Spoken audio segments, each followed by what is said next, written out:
Edhe Kuvendi Studentor i Universitetit Nën Tereza ka dorëzuar një kërkesë të re në Ministrinë e Drejtësisë, përmes së cilës kërkon që studentëve shqiptar të mundësohet dhënia e provimeve profesionale edhe në gjuhën shqipe. Kryetari i Kuvendit Studentor Besar Sejdi tha se kur u zëvendësua ministri kanë pritur se do t'i ftojnë në takim, por deri tani nuk kanë marrë asnjë përgjigje, vetëm heshtje. 2 vite e gjysmë, 10 kërkesa, 2 protesta të zhvilluara, zëvendësimi i ministrave dhe prapë sot gjendemi në të njëjtin situatë para Ministrisë së Drejtësisë, ku e bëjmë të njëjtën kërkesë që të zbatohet kushtetuta dhe ligji dhe studentëve shqiptarë t'u lejohet provimi jurisprudencës të madh edhe në gjuhën shqipe.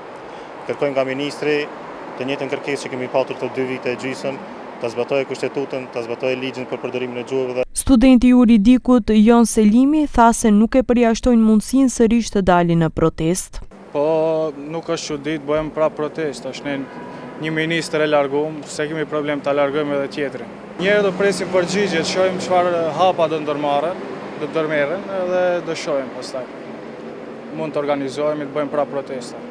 Më 7 gusht edhe një nga nismëtarët e procesit Mevlan Ademi bashkë me kryetarin e Parlamentit Studentor të Universitetit e Evropës Juglindore Besjan Rexhepi ridorëzuan kërkesën që provimet profesionale studentës shqiptar të mund t'i japin edhe në gjuhën anëtare.